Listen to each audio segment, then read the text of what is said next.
Welcome to a special episode of the NHI podcast. I'm Beatrice, your host for today, and thanks for joining us. We are delighted to have a prominent global expert on biosimilars joining us on the program today, Dr. Paul Cornes. It's a pleasure to be here, Beatrice. Nice to meet you, Dr. Cornes. Dr. Cornes is currently a consultant clinical oncologist at the Comparative Outcomes Group in the UK. He was trained in medicine at Oxford University and specialized in oncology at the Royal Marsden Hospital in London. Dr. Cornes has served on the steering group for the European School of Oncology Working Party on the access to innovation in cancer treatment and was part of the pioneering team that presented evidence leading to the FDA approval of the first biosimilars in the United States. In addition, Dr. Cornes has served on the expert panels for the UN Commission and contributed to the British Medical Journal's Roundtable Group on Biosimilars. Dr. Cornes' work continues to shape global health policy and improve patient access to innovative and affordable cancer care. Dr. Cornes, welcome to the program. Well, thank you very much. It's a pleasure to be here. And important to remember, if health is a human right, which we believe it is, then access to the medicines that deliver health is a human right too. Well said, Dr. Cornes. All right, so let's probably start with the first question, Dr. Cornes. You have been working extensively in the field of biosimilars for many years, so we couldn't ask for a better person to help us understand this topic. And for our listeners who might not be familiar with this term, could you please explain in simple terms what exactly is a biosimilar and how it is affecting the healthcare? So a biosimilar is a follow-on version of a biologic medicine. They're made when the patent expires on the original drug, and a biologic medicine is a drug that's made or derived from cells or tissues or organisms. So that covers complex cancer drugs like trastuzumab for breast cancer, or perhaps more commonly known drugs like insulin, which we now make in bacteria through genetic engineering. The key thing about biosimilars is being follow-on drugs. They create competition between brands that work to check prices. And crucial to that is the quality, safety, and efficacy of those follow-on brands must match the originator brand so that you can switch between one and the other without any expectations of trouble on the patient's behalf. So, a follow-on version of a drug we've used for many years that's a biologic drug, made once the patent's expired, and the approval standards to ensure worldwide standards work is set by the World Health Organization at the level used by the drug regulators in Europe and North America and Taiwan too. Right. So you mentioned that they have been widely used in Europe and North America. So why do you think they have become so popular and why is it widely used around the world? So, Beatrice, the key reason is cost. As many The people cost. in the NHI or my health system, the National Health Service, the NHS, know, drug costs are the fastest rising component of healthcare costs due to the rise of chronic disease. With our aging population, people tend to have more chronic diseases like heart disease and diabetes and cancer. And we now know that in the developed world, at least 7 out of 10 of us will suffer a chronic disease before we die. That's driven drug budgets high. For example, in cancer medicine in Europe, the cost of cancer medicines has doubled in 10 years, and it now consumes 1/3 of the total European budget to treat cancer. And that has a consequence. That means less money for doctors and nurses to build clinics and hospitals, to equip them with scanners and radiotherapy machines. And so spending more money on drugs means less for other things, and particularly it means less in the drug budget for next generation treatments. So oncologists are very keen to get hold of next generation medicines. We need to find a way to pay for them. And like generic medicines, biosimilars free up money in our drug budget to reinvest into next generation treatments. Oh, so everything comes down to the cost. Yes, in one way, but not without sacrificing quality. Yeah. So, for example, when we say, if you're making a formulary decision at your hospital, you will convene a drug and therapeutics committee meeting, and you'll say, we need a drug for high-risk HER2 overexpressing breast cancer. and that drug is trastuzumab. And you'd say, well, we need a trastuzumab. How many brands are available in Taiwan that meet the quality standard of approval by the Taiwan FDA, which is our first level? And then you'd say, stock shortages are a terrible thing for cancer patients if you run out. So what is the quality of supply? Will that producer guarantee weekly, monthly deliveries to your hospital so you don't run short? And only when all those criteria are met does price become a part of it. But used well, that competition works to check prices and drive the cost down closer to the cost of making those medicines. And in time, over many years, those costs can fall sometimes to 90% less than the original price. Not straight away, but sufficient to make very large savings, or from my point of view, to generate a lot of money that I could use to buy next generation treatments. So in that case, biosimilar seems to be widely accepted in European side, and it's coming into Asia. Would you say so? The current trend, yes.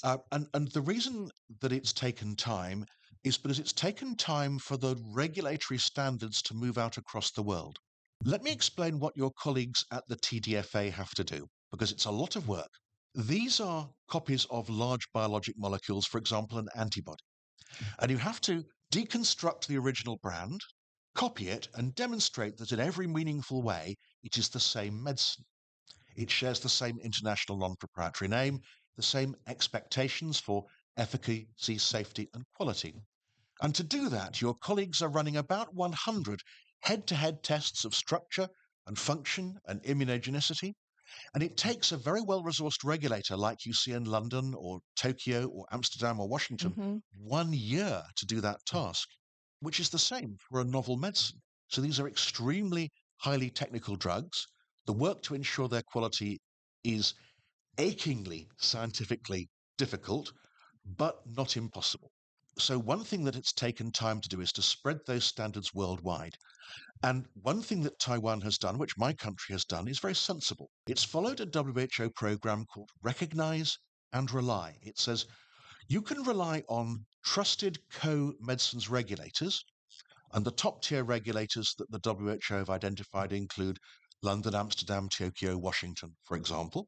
And if they can share the technical dossier, the analysis of those 100 on average head-to-head technical tests, then, of course, it can reduce the workload for regulators in other countries.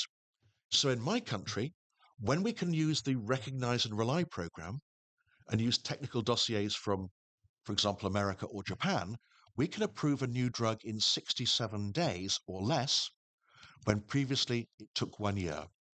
So I think this is a program that's rolled out across the world. Taiwan is a country that meets the WHO standards to make sure that these drugs are safe and effective. And that's taken time. And let's remember this. I'm a cancer doctor. 16 Asian nations now care for more than half the world's cancer patients. Many of those countries are not wealthy. They don't have the resources that we in Britain and you in Taiwan have. It's a challenge to do it with less money, with less doctors, with less hospitals, less clinics, less of everything. And so we're in a lucky position. But for many countries, to have the kind of drug regulators that you have in Taipei and we do in London is a real challenge. So this idea of sharing the workload, I think, has been a great breakthrough. Okay. So seems like the biosimilars would have gone through a very stringent kind of process in terms of its safety and effectiveness. So when somebody is being new or being introduced to this drug, they should not be too worried about it. No.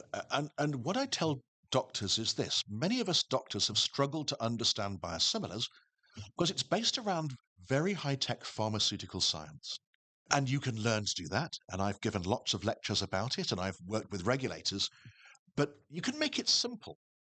What I tell people is, look, you could learn all about the science, but what about the big data? In Europe, we now have more than 100 biosimilars approved. We've used them for more than 16 years. We have more than 7 billion patient days of exposure.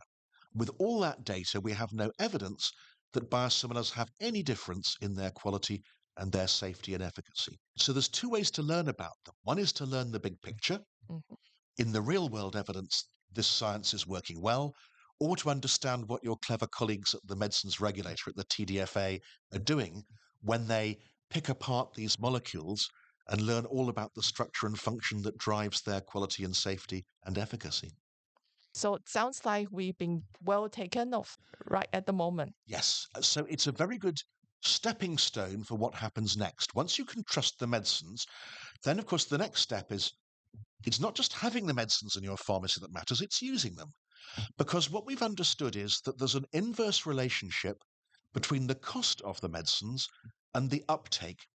So, for example, if you increase the uptake of biosimilars, the economies of scale mean that the price for each drug comes down. Mm-hmm. And therefore, the challenge is to introduce them in a way that uptake is quick, that the savings are rapidly made by the National Health Insurance Fund. That leads to lower prices and more money saved that we can reinvest into next year's treatments. Okay, so Dr. Cornes, we have talked about the safety and efficacy of biosimilars. Well, are there any limitations or key considerations that doctors should keep in mind when prescribing them to patients? It's an excellent question. The medicine is essentially the same, and so it'll behave the same way in any situation. But there is one thing that I would point out, which is about some drugs are self-administered. For example, insulin is often given by patients themselves. And therefore, the drug injection device may be different between brands. So it's very important that you don't just give the cheapest brand every month, that when you switch the patients over for self-administered medicines, that you have time with a pharmacist or a nurse specialist to teach the patients how to use that new device. And that can cause anxiety. And doctors and regulators have coined a term called the nocebo effect. Now, what's that? Now, everyone has heard about the placebo effect. Yep, the placebo. They know that a red-coloured painkiller is perceived as being better at treating pain than a white-coloured one. The nocebo effect is the reverse of that. If you change a medicine over and leave a patient uncertain, then they have many subjective worries about that medicine working. So, in a hospital setting where you're making up infusions, these drugs are interchangeable. When patients self-administer the drugs, yes, the chemical of the drug is interchangeable, but we're treating humans. They need some human help to make sure that a transition goes well. Thanks for that. Okay, let's talk about patient reassurance then. Yes. Well, in the clinical setting, when a patient is newly started on a biosimilar, especially in cancer treatment, how do you usually reassure them that they are receiving safe and effective care? My answer is something we call the friends and family test, something we use a lot in medicine to say, these are the medicines that I would use for myself and my friends and my family. I have no worries about their quality and safety because we have good medicines regulators. They've been in use for so long, more than 100 brands, more than 7 billion patient days. We know that they work. And furthermore, of course, they save money. That means that we can offer a better service to our patients. We've got more money for doctors and nurses, for clinics and scanners, the other things that we know contribute to the care of patients. So ultimately, these are the brands that I would use for myself and my friends and my family. Right. So, for doctors and healthcare professionals who want to learn about biosimilars in detail, are there any resources available? Certainly, Beatrice. There's a lot of information out there in your library and on the internet. But one thing that I've done with my colleagues is to say, what information would you need, for example, if you were a physician or a pharmacist sitting on a drug and therapeutics committee, deciding for your hospital or clinic what to do?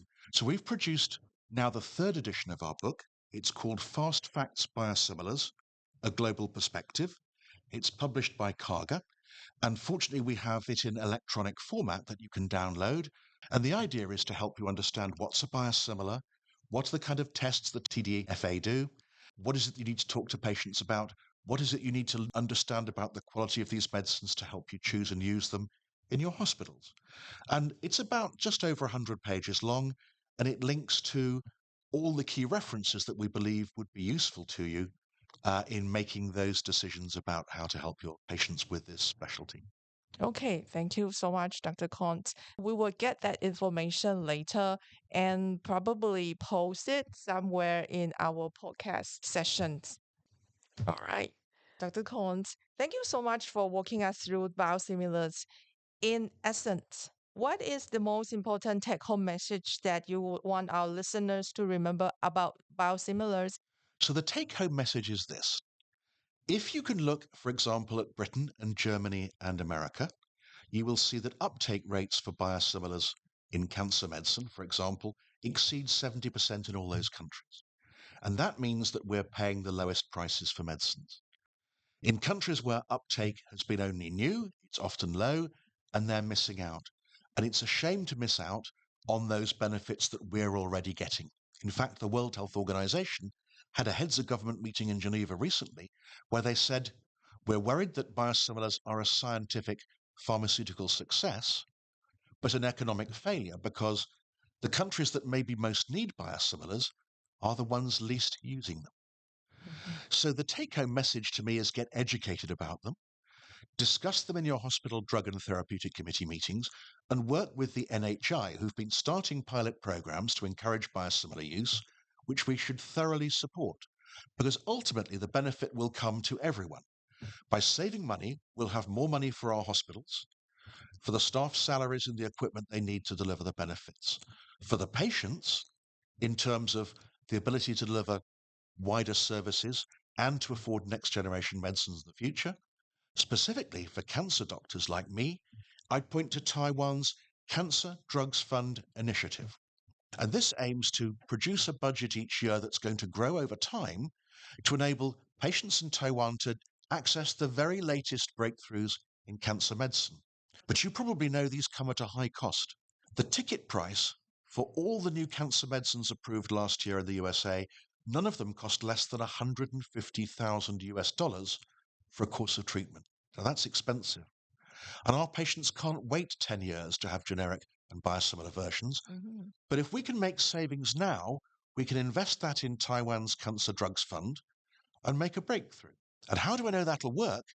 Because that's what we do in England.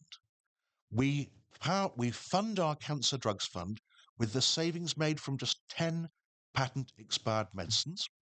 The population of England is about 50 million, so about twice Taiwan. We save more than £400 million, about $500 million a year, which pays for our Cancer Drugs Fund. So I'd hope that in time, Taiwan will generate a fund. It'll need to be about half the size of ours, something like $250 million worth, which should result in the breakthrough that many of your patients want. But remember, if we want that as doctors and patients, we should put our effort in to create the funds to make it happen. So I'd say learn about Taiwan's NHI Cancer Drugs Fund and learn to play your part in generating the money to make it a success. Okay, Dr. Cornes, you previously mentioned the Cancer Drugs Fund initiative in Taiwan. Can you explain how the Cancer Drug Fund works in the UK and what would you suggest to make it successful in Taiwan? Yes. So let me tell you, this is a program that started in my country, in England, and we welcomed a team from the NHI last year who came to England to see if that was an initiative that could be copied in Taiwan. And it's already been launched with the first program with the idea of increasing its budget year on year. Now let's look at number one, why it's needed, and number two, how it works. How is it needed? If you look at, for example, the last 50 or so novel cancer medicines launched, and ask a simple question. In how many countries were those drugs regulated, launched, and reimbursed so that at least 75% of those drugs were available to patients within 2 years of their approval? Now, take it from me that there's about 198 countries in the world. Only 3 countries in the world managed at least 75% of those drugs regulated, launched, and funded for patients within 2 years of approval. Only 9 of the world's countries managed more than half. And what that means is the breakthroughs in cancer medicine that you read about in the newspapers are unavailable to almost every cancer patient in the world. And that's a huge problem. And the difficulty is that on average, a pharmaceutical company will invest something like $2 billion in the development costs over 10 or 15 years to bring one new cancer medicine to market. That explains why they're expensive. And so what we need is a fund to buy those medicines, although in a way they're very expensive, to push forward our attempts to improve outcomes for cancer patients. Now, how to fund that? Well, let me tell you that on average, of every 100 prescriptions made by a doctor, typically 97 out of 100 will be for patent-expired medicines, drugs more than 10 years old. So, for example, here in Taiwan, of the 10 single biggest budget items for the drug budget for Taiwan, 6 of them are patent-expired, and you could prescribe them in generic or biosimilar forms, saving Taiwan hundreds of millions of US dollars a year. So those savings on a lot of medicines add up to quite a fund to buy those rare disease drugs, cancer medicine drugs. So in the UK, we're one of those 3 countries that managed at least 75% launch and reimbursement. We do it through a special ring-fenced fund. Savings made from just 10 biosimilar and generic programs are invested in a fund of about £400 million, about 500 million US dollars. To do it, we set a target. We said we wanted to have at least 90% of new patients start on the biosimilar drugs. We wanted over 1 year to have at least 80% of patients who were already existing on the drug to switch to the best value brand. And so successful was that policy that instead of saving £400 million, we saved more like 800. So we now fund 2 drugs funds that cost us, in a way, nothing. They're made from savings. The first is the UK National Health Service Cancer Drugs Fund. The second is being reinvested with a similar sum of money, something like 400 to 500 million US dollars, in the Rare Disease Drugs Fund. If you're unlucky to have, for example, a rare disease like cystic fibrosis, a chronic lung disease, then you may know that there's been a first-generation breakthrough drug which is very expensive. And these are the kind of treatments that you might wish to pay for from those funds, until, of course, the patent expires and then generic and biosimilar versions are available. And we call this the patent cycle. And we reckon that if you could save 6% of your drug budget every year as a cancer medicine group, you would then be able to afford all the innovation that you need. So to me, 6% isn't a huge amount of money to save. And we've shown it's achievable in a small island, the other side of the world in England. If we can do it there, why can't we do it here? So the NHI's initiative that perhaps you should look at, the Taiwan Cancer Drugs Fund, is a first step to recreating what we've managed in the UK. And to make it really work, it needs the doctors and the pharmacists and the patients in a way to back it by maximizing their use of the best value medicines. And then it'll happen. Thank you so much, Dr. Cornes. Thank you so much for your time. It's a pleasure, Beatrice. And thank you to all those people who've listened to this and given up their coffee break or their lunch hour to join us listening in. No, it's a pleasure, and it's always nice to be here in Taiwan. Thank you. Thank you. Thank you for listening to this special episode of NHI Podcast, which is sponsored by Trade Shine Company Limited.